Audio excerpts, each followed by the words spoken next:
Hey guys, my name is Jonas. I am the broker owner of Streetlight Realty. We are just a small little boutique brokerage in the Miami Valley that covers Dayton, Springfield, and Cincinnati areas. I am actually going to start a new YouTube channel, and it's going to be geared towards helping real estate agents. A little bit about myself. My first year, I think I did something around 50, 60 real estate deals. I was able to close, I think, 5 deals within my first 60 days. I want to say it was my first 30 days, but let's pretend it was 60. Still pretty good. I have since built a team, and now I am helping agents within my brokerage, and I just want to extend that a little further through this YouTube channel.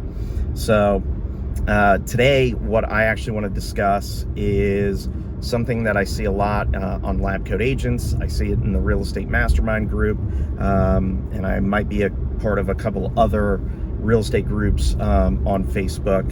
But the biggest question I always see is, hey, I'm a new real estate agent and I don't have money to buy leads. What can I do? Now, someone will inevitably say, hey, do the referral services like Opcity, Ojo, Homelight, and there's a variety of other ones as well. And those aren't bad, but one of the easiest, quickest ways you can start prospecting for leads is to just reach out within your brokerage.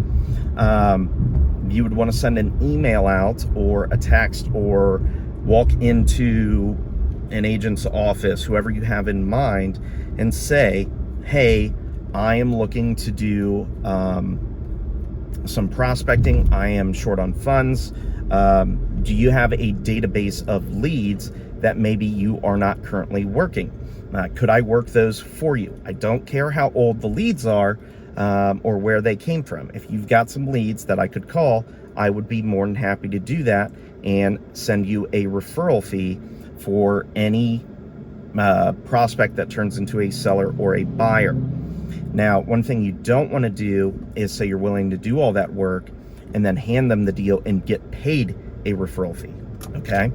So I would treat this as any other referral. I'd be willing to pay anywhere between 20 and 30%, but if you're doing the hard, gritty work of calling these folks, you should be able to keep the deal and go from there. So the reason why this is going to be ideal is you as a new agent, you don't have a database. That agent who is not working their database has already sunk the cost of buying those leads or accumulating the leads, or has spent time collecting the leads, whatever the case may be. And between access to data and the ability and willingness to work the data, you're going to be able to cultivate and get some traction. And the best thing is you don't have to do it with just one agent. So if someone's got 1,000 leads, you can call them and you can keep calling them, and then you could go to another agent, you could call their leads. They may only have a couple hundred, doesn't matter. The point is you just want to be going through someone's database. Now, the easiest thing to do would probably be to try to work with like one agent, so it's not as difficult to track it back, so you can make sure you can pay your referral fees, because you want to be ethical and honest and honor your agreement. Get it in writing. That would be crucial so that they can't try to change the referral fee amount later. But it's a good idea. It's quick. It's something you could do today if you're watching the video. Now, the other part of this is what was I going to mention? Changing lanes, and I kind of forgot. You're going to get leads, you're going to work leads. Oh, here's the script you're going to use. It's super easy. If you do not know when they registered, that's okay. If you do, I always give them the date and where they registered, if you have that information. So if you're working on someone's CRM, well, that's going to be, it should have that information. I track everything. I track when you registered, where you registered from, how many contacts we've made, if we've ever contacted. I track all that, and you're going to need to do that as well. You're going to want to use the CRM, preferably your own,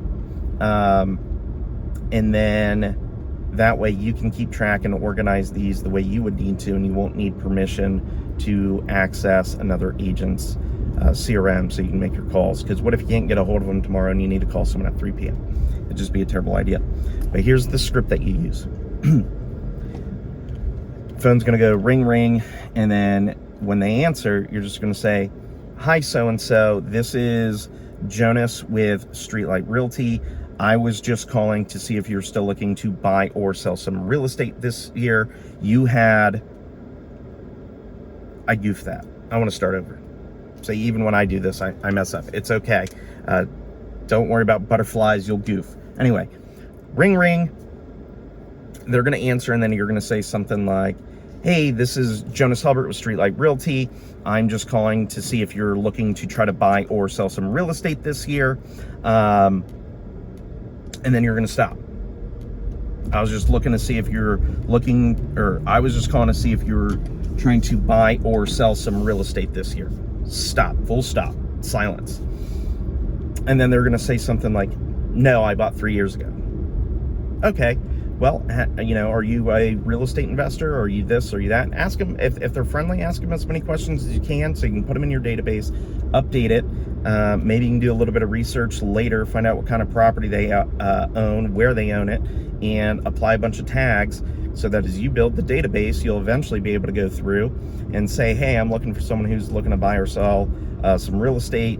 I'm looking for 2-story in this area." And because you'd be tagging all those correctly, here in a couple of years, that same lead that's dead to you today may come back around and go, "Actually, we were thinking about selling." And then you could reach out to them and say, "Oh yeah, we talked, so, however long ago." But they may also say, "No, where'd you get my information?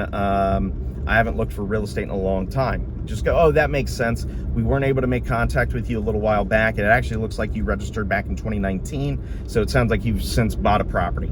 "Yeah, we bought that year." "Okay, hey, no problem. I apologize. We just never made contact, so I wanted to touch base." Other folks, and this is generally what it's going to sound like, is like, "Oh yeah, we were looking back then, but then this happened and it just wasn't a good time." So do not think old equals stale, or that old does not equal gold, because old is gold. And that is pretty much it. And then you just call as many people, and you're going to get all this in between stuff. You're going to get people definitely not looking, people not responding. You're going to get some people that are going to be looking to buy or sell within the next 6 months. You're going to be finding people who want to make a move in the next 90 days. You're going to have people say, "Well, I'm just waiting to get through the holidays. Hopefully rates will drop by then, da-da-da-da-da."